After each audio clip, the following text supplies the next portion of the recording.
इसको, ठीक है। तो अच्छा, हम बात कर रहे थे अफसाना निगारी के रुझानात की, या अफसाना निगारी के इब्तिदाई दौर के हवाले से। अफसाना निगारी का जो इब्तिदाई दौर है, उसमें जो आमतौर पर उर्दू अफसाना निगारी का इब्तिदाई दौर में रूमानी और इस्लाही अफसाने लिखे गए। 1930 के बाद तरक्की पसंद तहरीक के असरात आहिस्ता आहिस्ता हिंदुस्तान में आना शुरू हो गए थे। तो उसी जमाने में तरक्की पसंद तहरीक से मुतासिर अफसाने भी लिखे जाने लगे। वो के बाकायदा तरक्की पसंद तहरीक का आगाज नहीं हुआ था, लेकिन उस जमाने के कुछ ऐसे अफसाने सामने आए थे जो तरक्की पसंद तहरीक से मुतासिर नजर आते हैं। यहाँ तक कि मुंशी प्रेमचंद का एक मशहूर अफसाना कफन भी तरक्की पसंद तहरीक से मुतासिर अफसाना कहलाता है, जबकि तरक्की पसंद तहरीक का बाकायदा आगाज तो 1936 में हुआ था, और 1936 में ही प्रेमचंद के जिसने पहले इजलास की सदारत भी की थी, चंद महीनों के बाद प्रेमचंद का इंतकाल हो चुका था। तो इसलिए तरक्की पसंद तहरीक के तहत तो प्रेमचंद ने बाकायदा नहीं लिखा, लेकिन उनके अफसानों में तरक्की पसंद अफसानों के असरात भी मौजूद हैं। तो इस हवाले से भी उसके बाद जो उस जमाने के दीगर जो अफसाना निगार हैं, कृष्ण चंद्र हों, मंटू हों, इसमें चुगताई हों, कृष्ण चंद्र हों, राजेंद्र सिंह बेदी हों, उन्होंने जो तरक्की पसंद तहरीक के तहत अफसाने लिखे, और उन अफसानों के अंदर असरात भी हमें नजर आते हैं। फिर जो अगला जो रुझान है वो आज़ादी के बाद हमें नजर आता है, तकसीम, हिजरत और आज़ादी के पस मंजर में। अच्छा, आज़ादी और तकसीम के पस मंजर में जो अफसाने लिखे गए, यूं तो तमाम अहम अफसाना निगारों ने अफसाने लिखे हैं, लेकिन उनमें चंद अहम अफसाना निगारों के अहम अफसाने ऐसे हैं जिनके बारे में पूछा भी जा सकता है। तो कुछ बातें जो मेरे जहन में है वो मैं आपसे शेयर करता हूँ। उस जमाने में तकसीम के हवाले से मंटू ने एक अफसाना तौबा टेक सिंह लिखा था, वो बहुत मशहूर है, उसके बारे में पूछा जा सकता है। अशफाक अहमद का अफसाना गजरिया बहुत मशहूर है। अहमद नदीम कासमी का अफसाना परमेश्वर सिंह इस हवाले से मशहूर है। इसके अलावा कृष्ण चंद्र का अफसाना पिशावर एक्सप्रेस भी इस हवाले से शोहरत रखता है। तो ये 4-5 अफसाने तो मेरे जहन में थे जो आज़ादी और हिजरत के पस मंजर में लिखे गए थे, और वो बहुत मशहूर भी हुए थे। तो ये सवाल भी पूछा जा सकता है। अच्छा, अफसाना निगारी की तारीख या अफसाना निगारी के हवाले से अदवार के बारे में सवाल पूछे जाने के इम्कानात सिर्फ इस हद तक हो सकते हैं कि कोई डेमो करवाया जाए। उस सिलसिले में तो आप अगर पूरी वीडियो देख लेंगे तो आपको ज्यादा बेहतर मालूमात मिल सकती है। मुख्तसरन वक्त में वो तमाम चीजें बताना शायद मुश्किल है, क्योंकि जब वीडियो बनाई थी तो उसमें काफी वक्त लगा था। मैंने पूरा बोर्ड तरतीब दिया था और मुख्तलिफ अदवार के हिसाब से तमाम अहम अफसाना निगारों और अहम अफसानों को भी हाईलाइट किया था। तो मेरा मशवरा है कि आप अगर उसे देख लें तो ज्यादा बेहतर तरीके से आप मुतमईन हो जाएंगे। अच्छा, अफसाना निगारी के बारे में अच्छा एक बात और ध्यान में रहे कि इंटरव्यू में अफसाना निगारों के बारे में जो पूछा जाता है वो आमतौर पर अहम तरीन अफसाना निगारों के बारे में पूछा जाने का इम्कान होता है। अहम तरीन अफसाना निगारों में कौन से अफसाना निगार हैं? मेरे जहन में जो 8-10 नाम हैं वो मैं आपके सामने रखता हूँ। एक अफसाना निगार मंटू हैं, दूसरे प्रेमचंद हैं, तीसरे अशफाक अहमद, गुलाम अब्बास, कृष्ण चंद्र, राजेंद्र सिंह बेदी, अहमद नदीम कासमी, और फिर अगर खवातीन में शामिल करें तो इसमें चुगताई और कुरतुल हैदर को शामिल किया जा सकता है। और फिर बाद के अफसाना निगारों में और बहुत सारे नाम आते हैं, लेकिन ये अहम तरीन अफसाना निगार हैं और इब्तिदाई जमाने से इनका ताल्लुक है। तो इन अफसाना निगारों के बारे में सवालात पूछे जाने के इम्कानात ज्यादा होते हैं। इसके बाद का जो पाकिस्तान बनने के बाद का जो जमाना है, उस जमाने के अफसाना निगारों के बारे में कम पूछा जाता है, सिवाय एक रुझान जो आज़ादी के बाद उर्दू अफसाने में खास तौर पर नजर आता है, अलामती अफसाना निगारी का। उस हवाले से 2-3 अफसाना निगारों को जरूर देखा जा सकता है, जिनमें इंतजार हुसैन या अनवर सज्जाद वगैरह या रशीद अमजद वगैरह शामिल हैं। अलामती अफसाना निगारी के हवाले से अलामती अफसाना निगारी में सबसे बड़ा नाम इंतजार हुसैन का है, और इंतजार हुसैन ही उर्दू में अलामती अफसाना निगारी के बानी करार दिए जाते हैं। तो ये अलामती अफसाना निगारी का रुझान भी तकरीबन 1948 के बाद शुरू हुआ था, जब पाकिस्तान में मार्शल लॉ नाफिज हुआ था, और मार्शल लॉ नाफिज होने के बाद अलामती अफसाना निगारी का आगाज हुआ, यानी अलामती अंदाज में इजहार ख्याल करने का। तो ये भी बयान किया जा सकता है। मेरा ख्याल है कि हम अगर अफसाने निगारी के तमाम अदवार के बारे में भी जायजा लें तो उनमें तकरीबन 100 से ज्यादा अफसाना निगार सामने आ जाएंगे, तमाम अफसाना निगारों और तमाम अफसाना निगारों के तमाम अहम अफसानों या अहम अफसानों के रुझानात के बारे में मुताला करना या उसे याद रखना बहुत मुश्किल होगा। मेरा मशवरा ये है कि इंटरव्यू की तैयारी के लिए या तहरीरी इम्तिहान की तैयारी के लिए भी आप सिर्फ अहम तरीन अफसाना निगारों के जो मशहूर तरीन अफसाने हैं उनके बारे में मुख्तसरन पढ़ लें या उनके हवाले से थोड़ा सा जायजा ले लें कि उनके मशहूर अफसाने कौन कौन से हैं। तो अब मेरा ख्याल है कि आपका काफी हद तक ये सवाल क्लियर हो जाएगा।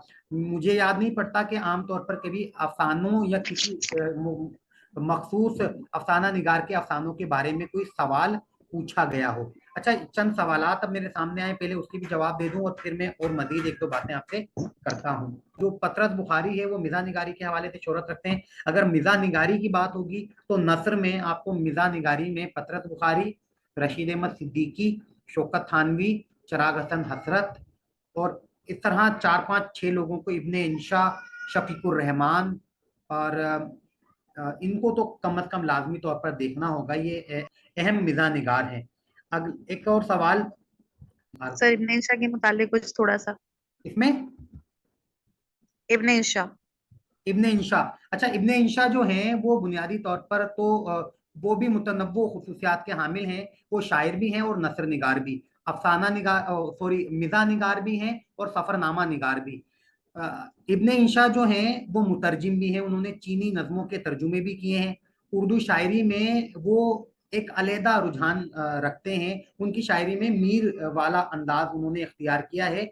हैरत अंगेज बात है कि वो एक मिज़ा निगार हैं, लेकिन उनकी शायरी में मिज़ा दूर दूर तक नहीं पाया जाता, बल्कि उनके यहाँ वही मीर वाला अंदाज, उन्होंने रंजो अलम वाली या दुख वाली कैफियत उनकी शायरी में नुमाया नजर आती है। इसके बरक्स जो उन्होंने मिजाहिया मज़ामीन लिखे हैं उनमें उनका जो मिज़ा है वो बेसाख्ता और शगुफ्तगी से भरपूर है।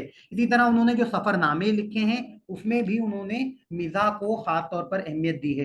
तो ये कहा जा सकता है कि इब्ने इंशा बहैसियत नसर निगार, चाहे वो मज़ामीन हो या सफरनामे, उसमें वो एक मिज़ा निगार के तौर पर या मिज़ाहिया मुसन्निफ के तौर पर शोहरत रखते हैं नसर निगारी में, जबकि शायरी में वो मीर की तकलीद करते हुए नजर आते हैं। इब्ने इंशा के बारे में एक और सवाल भी आ सकता है, उन्होंने चीनी नज़मों का तर्जुमा भी किया था। और इसके अलावा इब्ने इंशा का असल नाम भी पूछा जा सकता है, शेर मोहम्मद खान, यकीनन आप सबके इल्म में होगा। तो एक सवाल और आया है, रोमानी अफसाना निगार से ज्यादा तरक्की पसंद अफसाना निगार क्यों मशहूर हुए? अच्छा, रोमानी अफसाना निगार से तरक्की पसंद अफसाना निगार ज्यादा इसलिए मशहूर हुए कि जो रोमानी तहरीक का आगाज हुआ था, यहाँ पर थोड़ा सा वो तहरीक के हवाले से भी कुछ सामने चीजें आ जाती हैं। जो रोमानी तहरीक का आगाज हुआ था वो बुनियादी तौर पर सर सैयद की इस्लाही तहरीक के रद्द अमल में हुआ था। इस्लाही तहरीक की बातें सुन सुनकर शायद कारीन बहुत ज्यादा बोरियत का शिकार हो गए थे और वो एक ही तरह की बातें सुनकर जो अदब में एक खास तरह का जमूद तारी था, तो ऐसे में सजाद हैदर यलदरम या उस जमाने के जो दीगर रोमानी नसर निगार हैं उन्होंने रोमानियत को अपनी तहरीरों का मौजू बनाया, रोमानी अंदाज में तहरीरें लिखी जो अदब में बहुत ज्यादा मकबूल हुई। तो वो रूमानी तहरीक का आगाज हो गया। फिर अफसाना निगारी भी शुरू हुई, तो उन्होंने अफसाने भी रूमानी अंदाज के लिखे। नियाज फतेहपुरी का जो क्यूपिडो साइकी है, एक शायर का अंजाम है, तो उन्होंने जो अफसाने लिखे उन्होंने उसमें भी रोमानी अंदाज इख्तियार किया। लेकिन रोमानियत में एक जो मनफी पहलू था कि रोमानियत लोगों को तसव्वुरात की दुनिया में ले जाती थी और जिसका हकीकी दुनिया से वास्ता कम या लगभग ना नहीं होता था, जिसकी वजह से जो संजीदा कारीन हैं उसके अंदर रोमानी अफसाना निगारी ने मुसलसल शोहरत हासिल नहीं की। कुछ अरसे तक तो इसकी जो चकाचौंध थी या इसकी खसूसियात है लोगों को मुतासिर कर रही थी, लेकिन फिर जो हमारे उस जमाने में हिंदुस्तान के माशरती समाजी हालात थे वो इंतहाई खराब थे, बदमनी थी, हंगामा खेजी थी और तहरीक आज़ादी अपने उरूज पर थी। तो उस जमाने में जो अवाम की हालत थी वो बहुत अच्छी नहीं थी। तो ऐसे में तरक्की पसंद तहरीक जो उस मुआशरे के लिए एक आइडियल खसूसियत की हामिल थी, यही वजह थी कि तरक्की पसंद तहरीक न सिर्फ हिंदुस्तान में आई बल्कि तेजी से मकबूल भी हुई। अच्छा, उस जमाने में क्योंकि आदमी की हालत जार बहुत अच्छी नहीं थी, तो तरक्की पसंद तहरीक का जो बुनियादी मोटिव था कि अदब में जो जिंदगी की हकीकतों की अक्कासी की जाए, जिंदगी के मसाइल को पेश किया जाए और उन मसाइल का हल भी पेश किया जाए। तो इसीलिए ये तरक्की पसंद तहरीक मशहूर भी हो गई। फिर पाकिस्तान बनने के बाद पाकिस्तान में तरक्की पसंद तहरीक इसलिए ज्यादा तरक्की हासिल ना कर सकी कि तरक्की पसंद तहरीक में जो लादीनियत को भी एक खास अहमियत हासिल थी।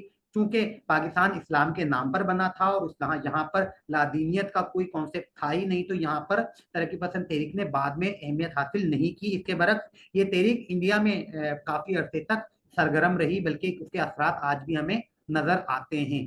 तो तरक्की पसंद तहरीक उस जमाने में रोमानी तहरीक से ज्यादा मकबूल हुई थी, लोगों के मिजाज के ऐन मुताबिक थी।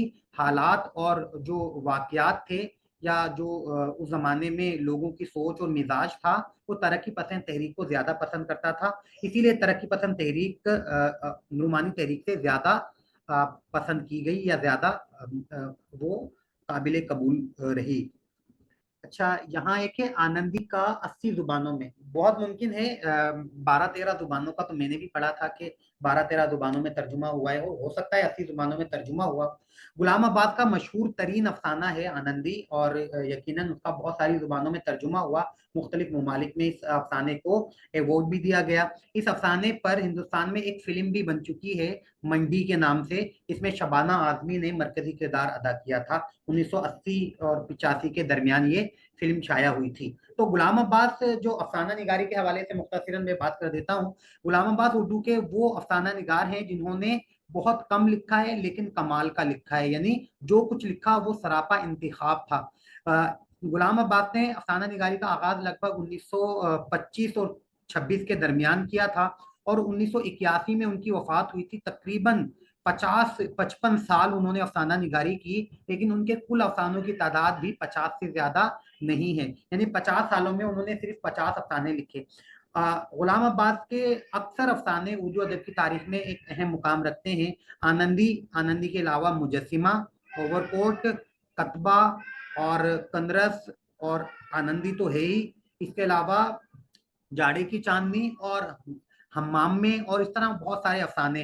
कतबा, ओवरकोट, आनंदी और मुजस्सिमा तो उर्दू अदब के शाहकार अफसानों में शुमार किए जा सकते हैं। आनंदी बिलाशुबा एक बेहतरीन अफसाना है जिसमें उन्होंने एक जबरदस्त माशरती अलमिये को पेश किया है कि किस तरह एक तवाइफों के होते हुए एक पूरा माहौल बनता है, ये एक समाज तश्कील पाता है और पूरा समाज मिलकर फिर तवाइफों को शहर से बेदखल करता है, और फिर एक काफी अरसे के बाद यही साइकिल, यही अमल दोबारा दोहराया जाता है। यानी उन्होंने इस सारे मामले पर एक शदीद तंज भी किया है जो हमारे मुआशरे पर वाज़े तौर पर नजर आता है।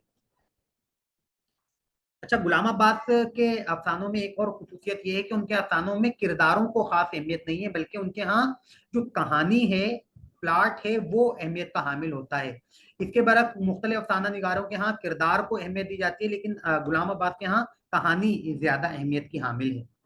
अच्छा, इंसानी नफ्सियात को बयान किया है। अच्छा, गुलाम अब्बास के बारे में जो इंसानी नफ्सियात का या इज़दिवाजी उलझनों को बयान करने का जो कॉन्सेप्ट आता है वो सिर्फ मुजस्सिमा अफसाने के हवाले से आता है, क्योंकि मुजस्सिमा सेकंड ईयर के निसाब में शामिल है। उसमें एक मलिका की कहानी है जो बादशाह मलिका से मोहब्बत भी रखता है, और फिर किसी वजह से वो मलिका उससे बादशाहों वाला रवैया इख्तियार करती है, और एक शोहर के तौर पर उसके साथ रवैया इख्तियार नहीं करती या उससे ताल्लुक नहीं रखती, जिसकी वजह से बादशाह बेदार हो जाता है। और फिर जब वो एक मुजस्सिमा खरीदता है तो मुजस्सिमे की मोहब्बत में गिरफ्तार हो जाता है, और मुजस्सिमे से इस तरह दिलचस्पी का इजहार करता है जैसे कोई किसी दोस्त से खिलौने से खेलकर खुश होता है।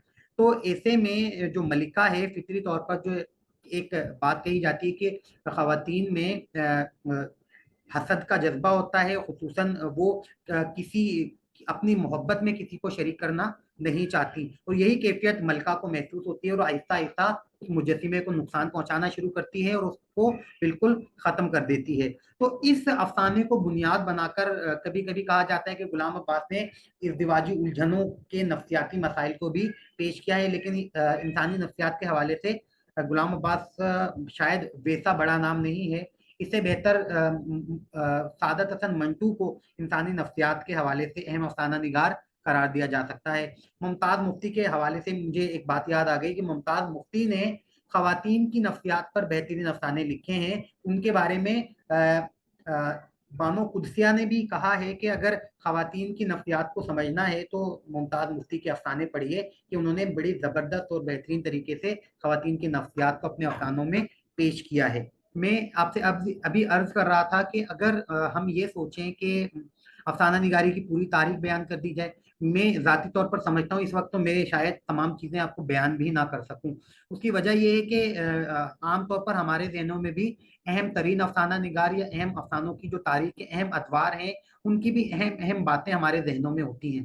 جب میں نے ویڈیو بنائی تھی تو اس کے لیے کافی سارا مطالعہ کیا تھا، کافی ساری چیزیں سامنے رکھی تھیں، اور اس کے بعد وہ ویڈیو بنائی تھی، تو وہ تمام چیزیں ایک ویڈیو میں آپ کو شاید مل جائیں گی، اس سے بھی آپ فائدہ اٹھا سکتے ہیں۔ لیکن پھر میں آپ کو مشورہ دوں گا صرف منتخب کر لیں 8 سے 10 افسانہ نگار، ان افسانہ نگاروں کا ہی مطالعہ کر لیں۔ بہت ممکن ہے کہ انٹرویو میں ڈیمو کے طور پر یا آپ سے گفتگو کے دوران کہا جائے کہ آپ نے افسانے پڑھے ہیں، تو کس کے افسانے پڑھے ہیں، تو کم از کم ایک دو افسانہ نگاروں کے بارے میں آپ کو معلومات ہونی چاہیے۔ غلام عباس کو آپ اس سلسلے میں پڑھ سکتے ہیں کہ ان کے افسانے بہت کم ہیں۔ اس طرح اشفاق احمد یا اسی طرح منٹو کو پڑھا جا سکتا ہے۔